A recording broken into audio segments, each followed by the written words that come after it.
آدم علیہ السلام کو اللہ نے سجدہ کروایا فرشتوں سے، حضور کو سجدہ نہیں کروایا۔ یہ آدم علیہ السلام کی شان ہے کہ اللہ نے سارے فرشتوں سے کہا اسجدوا لآدم، آدم کو سجدہ کر۔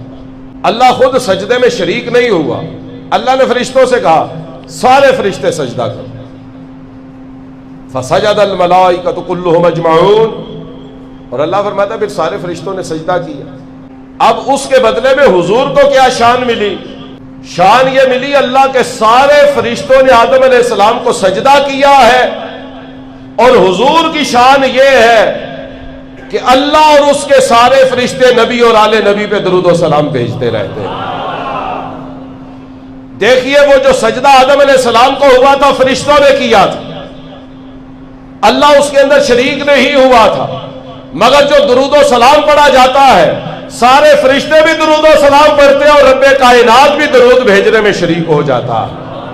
وہ جو سجدہ کیا تھا آدم علیہ السلام کو وہ ایک ہی دفعہ ہوا تھا، پھر دوبارہ نہیں ہوا، لیکن قربان جائیے اس وقت سے لے کے اب تک کوئی دن نہیں، کوئی لمحہ نہیں، کوئی گھڑی ایسی نہیں گزرتی جس لمحے اور گھڑی میں اللہ اور اس کے سارے فرشتے محمد اور آل محمد پہ درود نہ بھیج رہے۔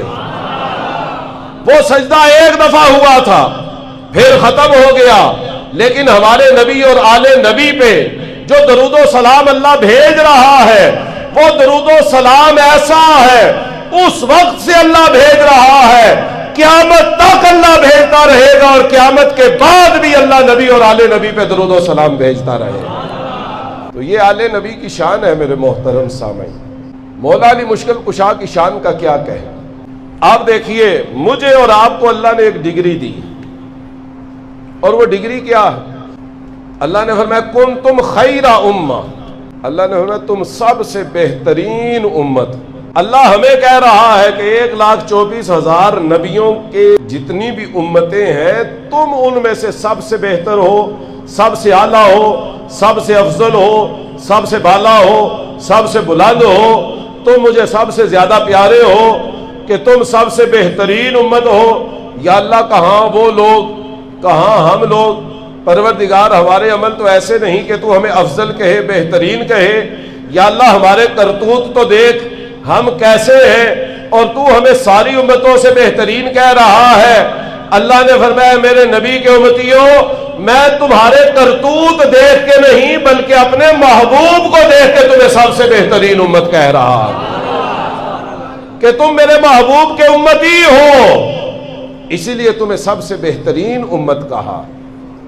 ہم سب سے بہترین امت ہے کیونکہ ہم نے 1400 سال بعد محمد مصطفیٰ کا کلمہ پڑھا ہے۔ اب جملہ سمجھیے گا اور سبحان اللہ سمجھ کے کہنا ہے۔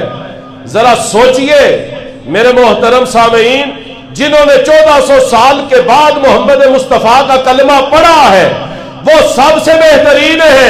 وہ صحابہ جنہوں نے 1400 سال پہلے حضور کی بارگاہ میں بیٹھ کے حضور کا چہرہ دیکھ کے حضور کا کلمہ پڑھ لیا ہے، اللہ نے انہیں کیا مقام و مرتبہ عطا فرمایا۔ عزیزان محترم ہم نے تو کلمہ پڑھا ہے، صحابہ نے بھی کلمہ پڑھا تھا۔ یہاں سے آپ مومنوں کی ماؤں کی شانوں کا اندازہ لگائیں۔ وہ جو امہات المومنین ہیں، جو حضور کی ازواج مطہرات ہیں، کلمہ پڑھنے والوں کی شان اتنی ہے جنہوں نے حضور کا کلمہ پڑھا وہ اتنے بلند ہو گئے ہیں۔ جن بیویوں کا حضور کے ساتھ نکاح پڑھا گیا ہے اللہ نے ان کی عزت اور شان کا عالم کیا کر دیا ہے۔ اسی لیے ہر کلمہ گو مسلمان حضور کی ہر بیوی کو اپنی ماں تسلیم کرتا ہے۔ ہماری ایک ماں وہ ہے جس کی گود میں ہم نے پرورش پائی، جس کے سینے سے ہم نے غذا حاصل کی، ایک ہماری ماں وہ ہے۔ 11 ہماری مائیں وہ ہیں جن کا حضور کے ساتھ نکاح پڑا۔ وَأَزْوَاجُهُ أُمَّهَاتُهُمْ، اللہ نے فرمایا میرے نبی کی تمام بیویاں سارے مومنوں کی مائیں ہیں۔ یہ وہ ہیں جن کا کلمہ پڑھا گیا۔ اور ذرا سوچئے یہ تو وہ بیویاں ہیں جن کا نکاح حضور کے ساتھ پڑھا گیا ہے۔